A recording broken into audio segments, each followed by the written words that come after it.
ప్రభువు యేసుక్రీస్తు నామమున మీ అందరికీ శుభాభివందనాలు. అనుదిన ఆత్మీయ ఆహారము అనే ఈ కార్యక్రమానికి మీ అందరినీ ప్రేమపూర్వకంగా ఆహ్వానిస్తున్నాను. ప్రియమైన దేవుని బిడ్డలారా, అందరూ బాగున్నారా? మీరందరూ బాగుండాలని క్రీస్తు నామమున ప్రతిదినము మీకోసం ప్రార్థన చేస్తూ ఉన్నాం.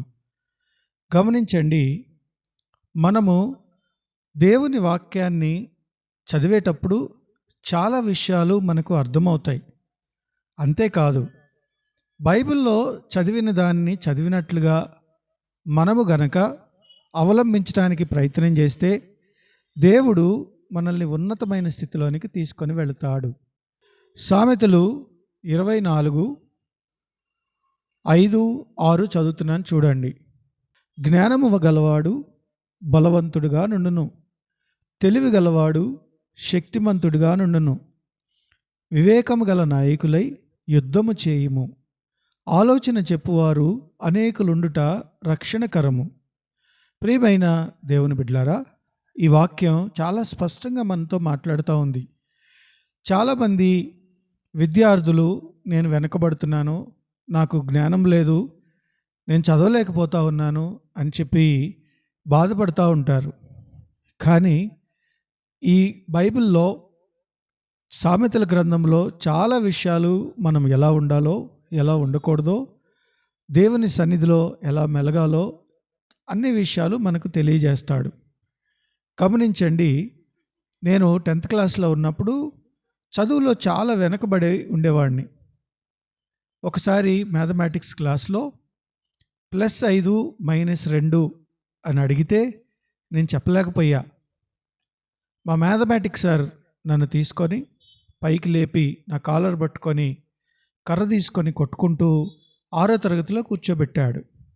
ఆ సమయంలో నేను దిగులు చెందా, వేదన పడ్డా. అయ్యో, ఇంత పెద్ద మంచి స్కూల్లో నేను చదువుతున్నాను, మరి నా పరిస్థితి ఏంటి ఇలా అయింది అనుకున్నాను. దేవుని మహాకృపను బట్టి కొంతమంది సీనియర్లు నాకు ఆ మ్యాథమెటిక్స్ ఆల్జీబ్రా అంతా చెప్పారు. కొన్ని రోజులు నేను నేర్చుకొని మరలా క్లాస్కి వెళ్ళా. ఆ సమయంలో ఆ సార్ నన్ను క్వశ్చన్లు అడిగారు. ఆయనకి సమ్మతించబడింది నా సమాధానం. తర్వాత మరలా నన్ను 10th క్లాస్లో కూర్చోబెట్టారు. ఆ క్రిస్మస్ సెలవులకి నేను ఇంటికి వచ్చాను. దేవుని సేవకులు నాతో ఇలా అన్నారు, విక్రమ్, నీవు మారుమనసు పొందావా అని అడిగారు. మారుమనసు పొందావా అంటాడేంటి ఆయన పాస్టర్ గారు కమ్ టీచర్ గారు కూడా. 10th క్లాస్ చదువుతున్న కుర్రాడు ఇంటికి వచ్చినప్పుడు ఆయన ఏమని మాట్లాడాలి? నీ చదువు ఎలా ఉంది అని అడగాలి కదా. ఇదేంటి మారుమనసు గురించి అడుగుతున్నాడని మనసులో బాధపడ్డా. సరే, ఏదైనా కానీ ఆ రోజు ఆ యూత్ అందరూ కలిసి నా కోసం ఉపవాసం ఉండి ప్రార్థన చేశారు. నేను క్రీస్తుని నమ్ముకున్నాను. క్రీస్తుని నమ్ముకుని సెలవులు అయిపోయి ఇంటి నుంచి స్కూల్కి వెళ్ళేటప్పుడు ఒక అక్క, సండే స్కూల్ అక్క నాతో ఈ విషయం చెప్పింది. నాయనా, ప్రతిరోజు నువ్వు చదువుకునే ముందు నాకు జ్ఞానం దయచేయని దేవుడిని అడుగు. అంతేకాదు, బైబిల్లో సామెతల గ్రంథం ఉంది. ప్రతి అధ్యాయం ప్రతిరోజు నువ్వు చదువుకునే ముందు ఒక అధ్యాయం చదువు అని చెప్పింది. ఆమె చెప్పినట్లు నేను నా ప్రిపరేషన్ కంటే ముందు బైబిల్లో దేవుని వాక్యం సామెతల గ్రంథం ఒక అధ్యాయం చదువుకొని చిన్న ప్రార్థన చేసుకొని నేను నా చదువు ప్రారంభించా. మీరు నమ్మండి ప్రియమైన దేవుని బిడ్డలారా, 10th క్లాస్లో 1st క్లాస్ పాస్ అయ్యాను. ఇంటర్మీడియట్ ఎంపీసీ తీసుకున్నాను. డిగ్రీ కంప్యూటర్ సైన్స్ తీసుకున్నాను.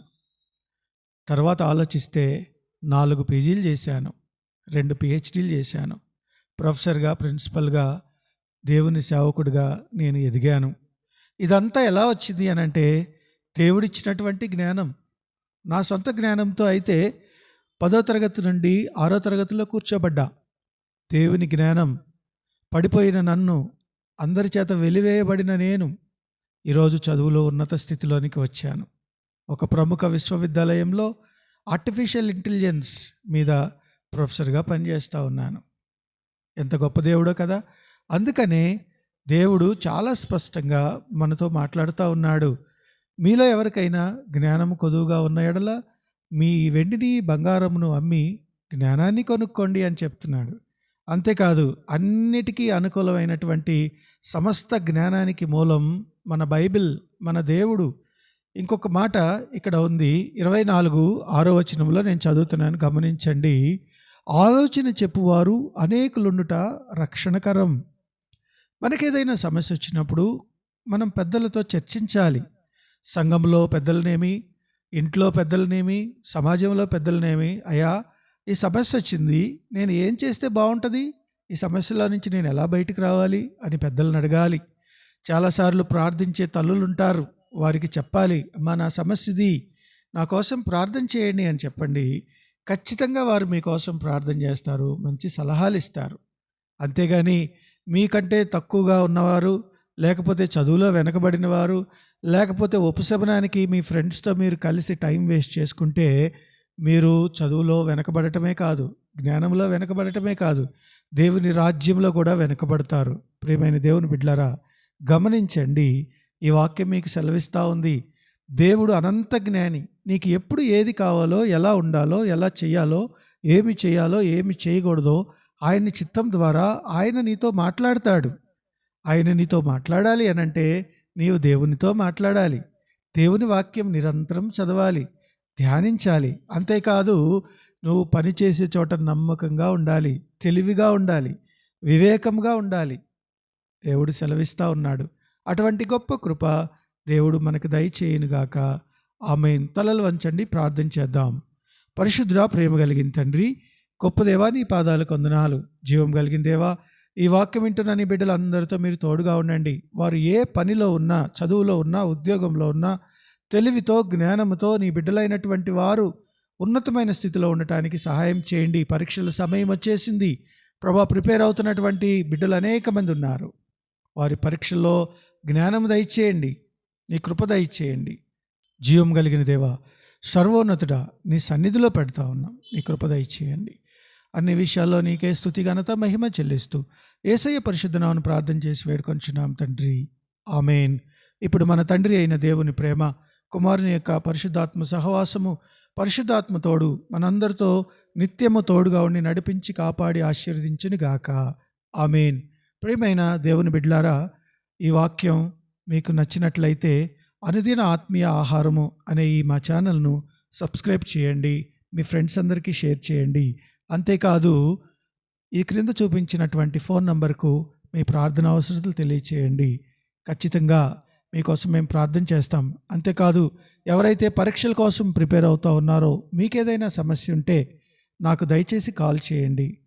నేను మీకు మంచి సమాధానం ఇస్తానని నమ్ముతా ఉన్నాను. Thank you. God bless you.